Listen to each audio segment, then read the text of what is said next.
explosiones. Esto está pasando, miren, un reportero que estaba en vivo y ha tenido que prácticamente esconderse por la explosión que le ha sonado en las narices.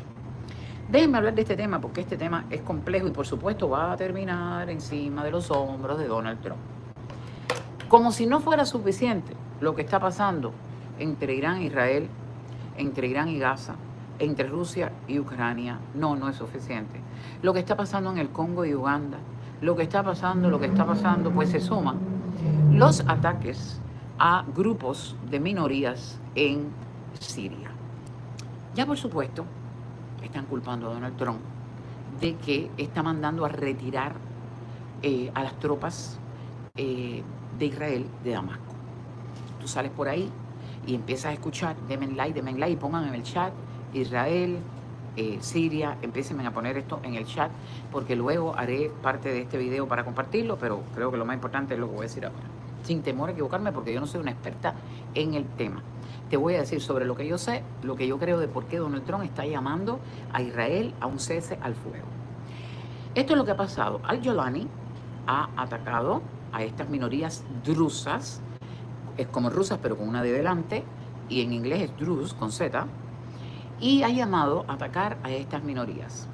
Haciendo un poquito de historia nada más, porque yo sé que ustedes están allá afuera y el tema de Israel, ya te vas a encontrar a nuestros amigos demócratas criticando y diciendo, pero no era que era amigo de Netanyahu, pero no es que Trump es amigo de Israel. ¿Por qué le ha dicho a Israel que no ayude a sus amigos drusos? ¿Por qué permite que el gobierno de Al-Jolani esté masacrando iglesias cristianas, esté masacrando a los drusos, etcétera, etcétera, etcétera? Yo te voy a decir por qué creo yo, que no soy experta, ¿verdad?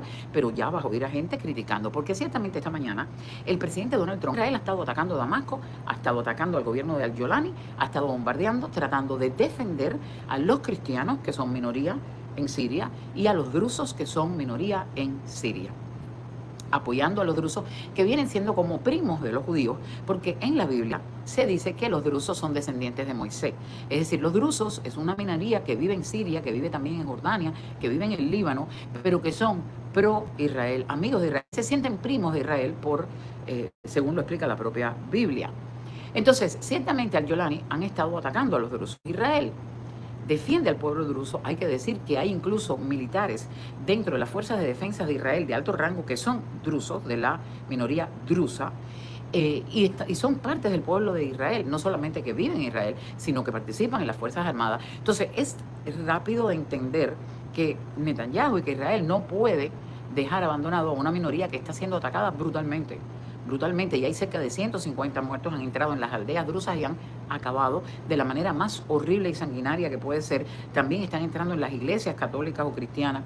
Es decir, seriamente lo que están haciendo los sirios versus los drusos es terrible, contra los cristianos, es terrible. Y lo que ha hecho Israel de salir en defensa de estos primos hermanos que son los drusos, yo creo que es correcto. Pero Donald Trump le ha dicho esta mañana a Netanyahu, detente. Y aquí es donde empiezan las críticas contra Donald Trump. Y esto es muy complejo, señores. Aquí empiezan las críticas. Otra vez Trump le dice a Israel, he visto gente, judíos incluso pro-Trump, que han salido histéricos y molestos con Trump. He visto demócratas, viste, que no cumple a nadie, que abandona a todos, que no es leal, que no se mantiene hasta el final. He oído de todo. Y yo te voy a decir lo que creo yo. En primer lugar, Donald Trump quiere paz. Quiere ganarse el premio Nobel de la Paz. Eso es lo primero. Lo segundo, Donald Trump está en contra de los miles de muertos que están cayendo todos los días en Ucrania, también en Gaza, en Siria. Pero es un elemento más para guerra y para conflicto en la zona, en la región. Entonces, cuando tú ves que se están matando de los dos lados, Donald Trump quiere paz. Pero Donald Trump también sabe que tiene una situación muy peleaguda. Tiene foquitos de candela, de llamarada en Ucrania, en el Congo, ahora en Siria. Y por supuesto que lo que ha llamado no es a Israel abandona a los drusos. Eso no es lo que ha dicho Trump. Lo que le ha dicho Trump a Netanyahu es, hace falta una conversación. Tienen que sentarse en Damasco o en Jerusalén a conversar.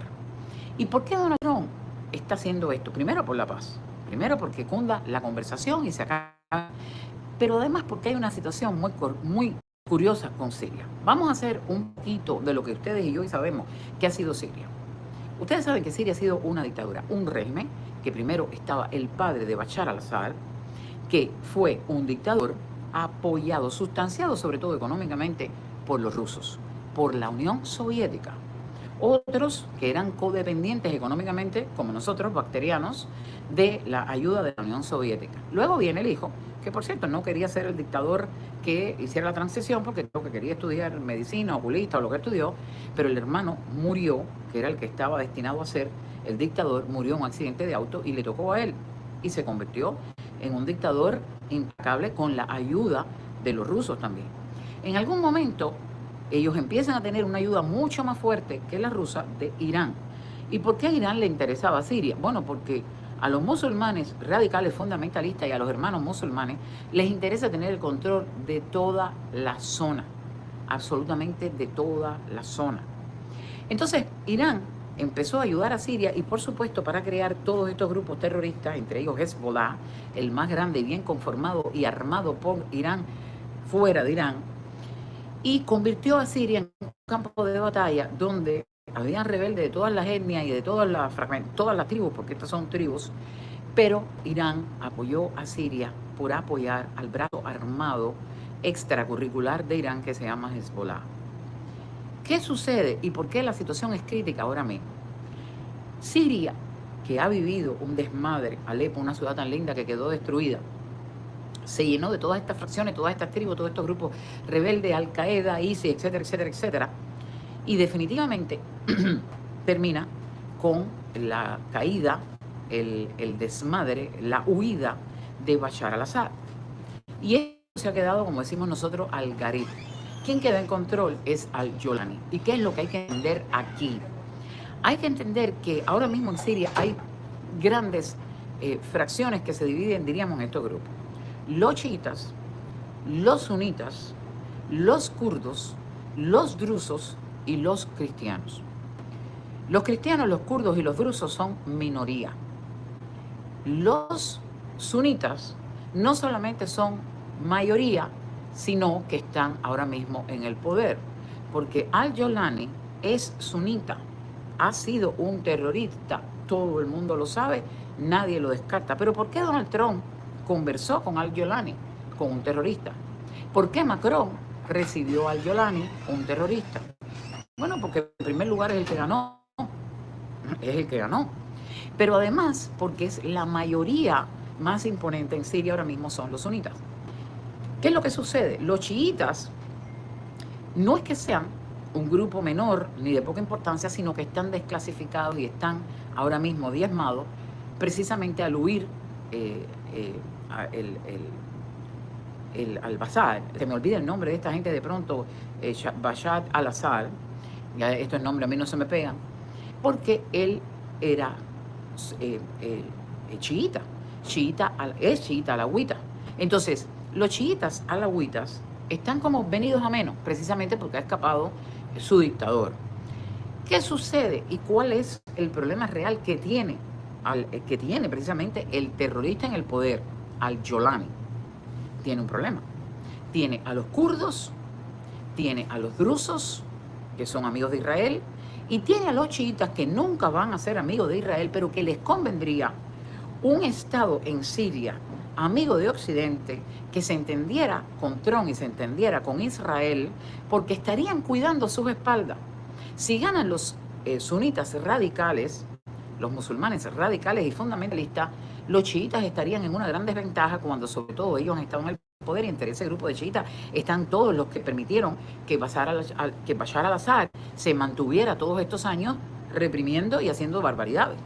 Entonces yo creo que a los drusos, porque los drusos son amigos de Israel y son de mentalidad, estarían aceptando perfectamente a Occidente y a Trump. A los drusos, a los kurdos y a los chiitas les convendría perfectamente que al-Jolani se girara a ser amigo de Trump, de Estados Unidos y de Israel. No entiéndase amistad como lo entendemos. Es decir, en realidad, una relación de paz, ¿verdad?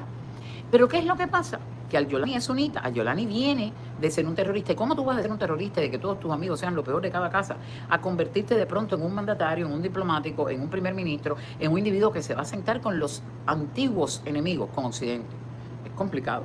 Al-Jolani la tiene absolutamente complicada. Tiene a todos los musulmanes en su contra, los sunitas, tiene en contra a todos los extremistas, tiene una situación terrible. Y ahora mismo ha tenido que salir a cumplir, a complacer a la mayoría que lo ha traído, a la mayoría sunita, atacando a los drusos. Bueno, que Israel quiere convertir una zona de Siria, que quiere anexionar, que quiere quitar toda esta parte donde están los drusos y anexionarla a Israel y bla, y bla, y bla, y bla. Bueno, se podrá decir todo lo que diga. Israel quiere paz en la región, como la quiere Trump. Pero aquí hay un argumento muy importante. Hay un peligro latente y hay un futuro. Y ahí es donde está mirando Donald Trump. Hay un video que tú viste de Donald Trump con Erdogan, el dictador de Turquía, que no es otro personaje que no apoye también, es un musulmán, pertenece a la hermandad musulmana, es un radical musulmán y que lleva años, lleva más de 25 años en el poder y que lleva años queriendo ser el papirriqui de la región, si es que aplica, el papiliqui de la región.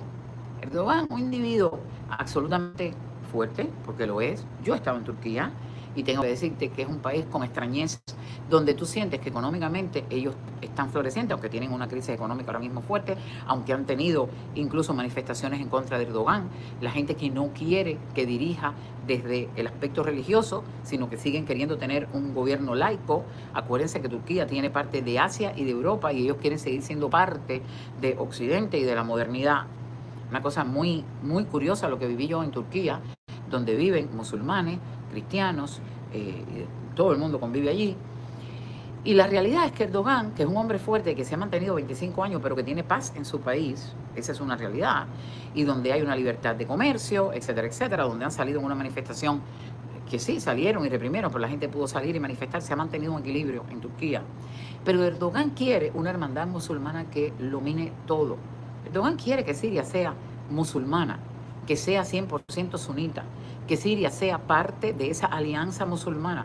Erdogan no quiere que se le vaya de las manos y que Siria se convierte en una potencia simple y llanamente occidentalista, amiga de los americanos, amiga de Israel. No quiere esto. No quiere ni tan siquiera que tengan una paz congeniada.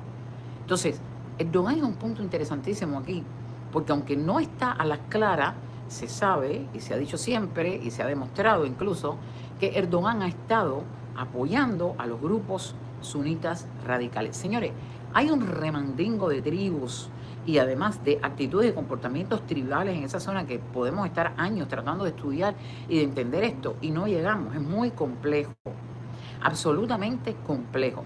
Pero la realidad es que Donald Trump está queriendo tener una buena relación con Erdogan. Donald Trump lo vimos en la OTAN, en la reunión en la OTAN, lo vimos al lado de Erdogan y lo vimos saludando a Erdogan, habla con Erdogan, habla con Netanyahu, habla con Al-Yolani y habla con cualquiera que quiera paz. Esa es una realidad. Entonces, Erdogan quiere un Al-Yolani dirigido a Israel y a Estados Unidos, no. Pero tampoco quiere una guerra abierta y directa ni con Israel ni con Estados Unidos. Y Donald Trump tampoco la quiere con Erdogan. Esto es como caminar un campo minado. Literal, es caminar un campo minado. Entonces, ¿cuál es el futuro al que Donald Trump está mirando y por lo que ha llamado a una conversación? ¿Hubiese pedido Donald Trump una conversación si hubiera estado Bashar al-Assad? No. Pero el asunto es que está llegando un personaje que ha sido un terrorista, que guarda en el alma la bayamesa, como decimos nosotros, la violencia, el fundamentalismo, porque yo no voy a creer que aunque al Yolani se nos tire el traje de hombre occidental, se va a convertir en uno, no. Pero evidentemente está tratando de dirigir su país por un camino, tiene un problema, tiene una crisis terrible, no hay dinero, una economía devastada, tiene fragmentado el país, tiene tribus que están entre sí peleando, tiene a los drusos amigos de Israel, tiene a los kurdos que quieren libertad, tiene a los cristianos, tiene a los chiitas que están venidos a menos y tiene a los sunitas que son mayoría y que son su gente. No puede decirle de pronto a la gente con la que se fue a la guerra, a la gente con la que hizo barbaridades, espérate un momento, me puse el traje, le doy un abrazo a Trump, hablé con Netanyahu y a partir de ahora todos somos pacíficos, peace and love. Es imposible. Entonces, tiene el terrorista devenido en presidente o líder de Siria una situación compleja. Y con esa situación puede arrastrar a Siria a un mecanismo mucho más fértil para tener una buena relación con Occidente, con Donald Trump, con Israel, y florecer, ¿verdad? Encontrar la paz y el florecimiento que trae vivir en democracia si hace lo correcto y se sienta a hablar ahora mismo con Netanyahu y vuelve a contestarle el teléfono a Trump, o podría irse por el barranco con sus amigos sunitos, con su etnia, con su fe religiosa, y podría convertir a Siria en un campo de batalla sin fin, forever and ever and ever. Pero hay un punto todavía mayor. Si al-Jolani decide tirarse por el barranco fundamentalista islámico y se va por ahí para allá y se va con su amigo Erdogan, el turco, y complaciendo a los sunitas, y sigue atacando, y esto pero sigue, no escucha el llamado de Donald Trump, al-Jolani sabe que el próximo en llenar un ataúd va a ser él. Señores, la guerra entre Israel e Irán duró 12 días, pero yo quiero que tú me expliques cómo se han anotado cerca de 12 explosiones misteriosas que no se sabe de dónde vienen, pero que están abriendo huequitos y están eliminando a militares iraníes, a científicos que estaban trabajando en la bomba, en la nuclear, como le digo yo. Tú dices, pero si la guerra se acabó, ¿de dónde están tirando estos petarditos que están acabando incluso con la vida de científicos que estaban trabajando en la nuclear? Bueno, ¿qué ha dicho Irán? Irán ha dicho que hay un problema defectuoso en la planta no sé cuál y más cuál y más cuál. Y ahora resulta ser que ya el defecto, señores, cierran la planta porque ya van 2 explosiones. ¿Tú sabes qué es lo que pasa? Que el Mossad está debajo de la tierra en Irán. Y claro que se están llevando acciones clandestinas para sacarlos de circulación, darle de baja uno por uno. El trabajo que Israel sabe hacer muy bien. Pero ¿por qué Irán no sale a decir, no, ahí están, nos están atacando? Porque están debilitados moralmente. Porque saben que el pueblo iraní en una gran mayoría está en contra de toda esta historia de los ayatolá.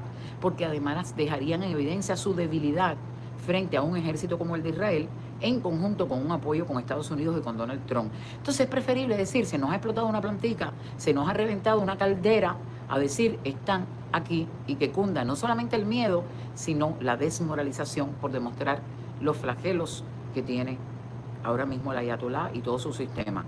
Entonces, volviendo a Siria, no es tan fácil como decir, tira, extermínalo. Al-Jolani sabe que en el momento en que él se equivoque, Donald Trump ahora está queriendo conversación, como la quiso en el conflicto de Rusia y Ucrania, pero ya salieron las armas y ya salieron los misiles Patriots para ser entregados en Ucrania y pagados por Europa, ¿verdad? Ya Putin sabe que tiene 50 días para más sanciones y para que Donald Trump le venda todavía armas más sofisticadas a Ucrania. Y al-Jolani sabe perfectamente, mirándose en este panorama, que ahora tiene unos días para reconsiderar este ataque despiadado contra las comunidades minoritarias drusas y contra los cristianos de su propia gente. Porque sabe que cuando no tome el alto al fuego al que está llamando Trump e Israel, Donald Trump dará carta blanca y al-Jolani va a durar lo que quiera Netanyahu. Va a durar horas, como la ministra cubana, va a durar días, pero se lo van a llevar. Como decimos un buen cubano, echar al pico, desaparecer, eliminar. Con un dron que entra a la hora del desayuno, a la sala donde está al-Jolani, y se lo lleva. Y entonces Siria al garete y desastre otra vez. Al-Jolani se está jugando la vida de la mano de las fuerzas de defensa israelí, pero también se la está jugando de la mano de su propia gente, los sunitas. La tiene difícil, tiene su vida entre sus amigos y sus enemigos. Entonces, es complejo, pero sobre todo está en la mesa el futuro de Siria. El futuro de Siria que le interesa a los Estados Unidos, el futuro de Siria para nosotros le interesa a los Estados Unidos para tener paz, para tener aliados, para tener hegemonía en la región. No olvides que en el 2020 se firmaron los acuerdos de Abraham, que los movió el yerno de Donald Trump, el esposo de su hija, Kushner, que es judío. Los acuerdos de Abraham que se firmaron solamente con 4 países, no son otra cosa que 4 acuerdos. 4 acuerdos entre Israel y Emiratos Árabes, ayúdame si se me olvida, Sudán, Marruecos y Bahrein. Y cada uno de esos acuerdos no se firmaron con países con los que Israel tuviera guerra abierta. No. Se firmaron con países que se sabe que el Mossad, la inteligencia israelí, tenía trabajos y convenios y estaban al habla, amistosa no, pero sí para tener relación con las inteligencias de todos esos países. ¿Por qué llega a Estados Unidos? Para validar estos acuerdos. 4. Que no fue por gusto, que Marruecos consiguió que le atendieran en el tema del Sahara, que los Emiratos Árabes consiguieron que Estados Unidos le prometiera venderle un avión F no sé qué que ellos querían. Que evidentemente Sudán está en una lista que Estados Unidos lo considera un país terrorista y quería que lo tuvieran en otra consideración. Es decir, todo el mundo tenía una intención para firmar estos acuerdos, pero se firmaron. Y son acuerdos de paz entre 4 países de la región. Y la idea es que no pudieron conseguir otros cuantos, pero hay otros. Se pasaron por el forro los acuerdos de Oslo en los 90. Y lo más cercano que hubo a estos acuerdos y sobre el cual han venido trabajando Donald Trump y Benjamin Netanyahu son estos acuerdos de paz. Entonces, definitivamente Donald Trump, como presidente de una nación que trata asuntos complejos, tampoco la tiene fácil. Es un movimiento, es una ficha en el ajedrez muy complicada, porque la mueves a un lado y tumbas al rey, pero la mueves al otro y tumbas a la reina. Entonces, esto es un movimiento complejo y yo creo que Donald Trump está haciendo lo más inteligente que se puede hacer. Siéntense como la gente civilizada y conversen. Vamos a proteger a los cristianos, a los drusos, pero ya tengo a los ucranianos, ya tengo al Congo, ya tengo Uganda, ya tengo lo que tengo. Ya tengo Gaza, un montón de fuegos abiertos. Entonces, lo primero que tiene que hacer al-Yolani y tiene que hacer Netanyahu es sentarse. Ya Netanyahu les hizo saber perfectamente a Yolani que lo puede desaparecer de la faz de la tierra y eso podría pasar. Pero hasta ahora ha tenido la expectativa de Donald Trump esperando, pero por otro lado ya Donald Trump ha mandado a decir detente, Bibi, porque hay gente muriendo de los dos lados y hay que darle al Yolani el espacio que se lo piense para qué lado va a coger. Al Yolani viene por un camino y hay una bifurcación y está parado en el medio esperando a dónde se mueve. Te voy a decir algo y aquí incluso nacen teorías de conspiración. Cuando Fidel Castro, yo soy de las personas que creo que Fidel Castro, toda la gente que dice que Fidel Castro, que si no se trató bien el asunto, que si no le pusieron sobre la mesa millones de dólares o un plan que le conviniera para que en vez de venderse a los rusos se vendiera a participar en armonía con los Estados Unidos, yo no creo eso. Yo soy de las personas que creo que Fidel Castro venía siendo comunista de hacía muchísimos años.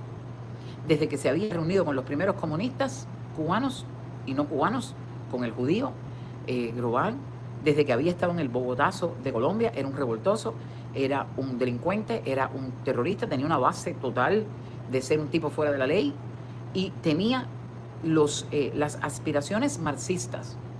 Yo creo que Fidel Castro no había chance de que los norteamericanos lo convencieran. No puedo dejar de reconocer que pudieran haber hecho algo mejor. El aislacionismo no fue la solución. El haber apoyado a grupos dentro de Cuba para derrocar a Batista no fue precisamente tampoco lo mejor. Claro que los gobiernos vecinos tuvieron participación. Es el ajedrez, cuando tú mueves una ficha y la mueves bien o la mueves mal. Pero yo creo que Fidel Castro traía la semilla de la maldad en la sangre y yo estoy convencida que Fidel Castro traía la maldad marxista en las venas y la implantó. Pero no debe reconocer que evidentemente hubo movimientos que se hicieron que estuvieron mal. Por ejemplo, cuando Kennedy evitó una confrontación, ya sé que estaba la Florida de por medio, ya sé que eran los misiles, ya sé que evidentemente tuvimos la posibilidad de volar por los aires los cubanos, no por gusto tenemos una ley de ajuste cubano, que no es un privilegio, ya sé que los Estados Unidos no tenía por qué entrar en Cuba y mandar a morir sus soldados, ya sé que Cuba estaba en la calle gritando viva Fidel y la tenía compleja Kennedy como la tiene compleja Trump hoy. Si el cubano no sale a la calle, repite la película 66 años después. Por eso te digo, si tú no mandas el mensaje en blanco y negro, no hay quien lo entienda, no hay quien te pueda ayudar a nivel internacional. Llevo días hablando de esto. Pero sí creo que aunque al-Yolani tiene la semilla del terrorismo y de donde viene en la sangre, ahora mismo el movimiento, en el caso de Kennedy, hasta el último momento estuvo esperando si desaparecía Fidel Castro de la faz de la tierra o conversaba con los rusos, aquella famosa llamada del embajador ruso que le dijo, detente, párate, que acabo de hablar y esto se detiene aquí. Comenzó una guerra todavía más larga, que dura hasta el día de hoy, la Guerra Fría. No fue la del crisis de los misiles, lo que vino después, que ha durado lo que ha durado y que Cuba hecho tanto daño al continente, tanto daño a América Latina. Creo que si Kennedy hubiese tenido una bola de cristal, se hubiera lanzado y se hubiera dado cuenta del tamaño que tenía el comunismo y el marxismo, que entonces era desconocido para este continente, entonces era absolutamente una locura decir que los Estados Unidos podía llegar a ser un día socialista como está, que íbamos a ver un comunista queriendo correr para alcalde de Nueva York. Claro que si tuviéramos una bola de cristal, si tuviéramos la máquina del futuro, ¿verdad? Tendríamos muchas cosas que hubiéramos resuelto en el pasado y no hubiéramos llegado a ella. Pero la realidad es que le faltó visión a Kennedy, o simplemente respondió a resolver el momento. No quería echarse encima una guerra, no quería exterminar a un pueblo, no quería entrar en una guerra con los rusos, en una tercera guerra mundial. No lo sé, pero la realidad es que todo lo que vino después de esa dictadura cubana, base militar rusa, para el continente, ahí está Colombia hoy, ahí está México, ahí está Venezuela, ahí está Nicaragua, que por cierto, tenemos que hablar mañana de Petro haciendo un foro dentro de Colombia para defender a Gaza, porque es lo que es. Petro el antisemita, Petro el que creo que odia a los judíos, en mi opinión. Vamos a hablar de eso mañana. Pero en dos palabras, yo creo que está complicado para el Yolani, lo cual no me importa mucho el Yolani, está complicado para qué va a pasar a partir de ahora, hacia dónde va Siria. ¿Cómo yo quiero que termine la película? Cuando tienes el corazón y la razón, por un lado,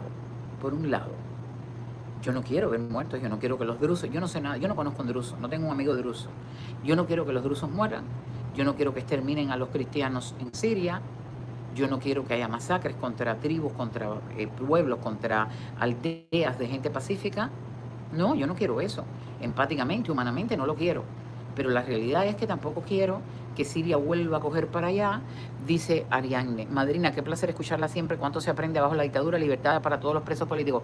Gracias, mi niña. Gracias, Ariadne. Muchas gracias por tu cafecito y comentario. Yo no quiero que masacren a los drusos, ni a los kurdos, ni nada por el estilo.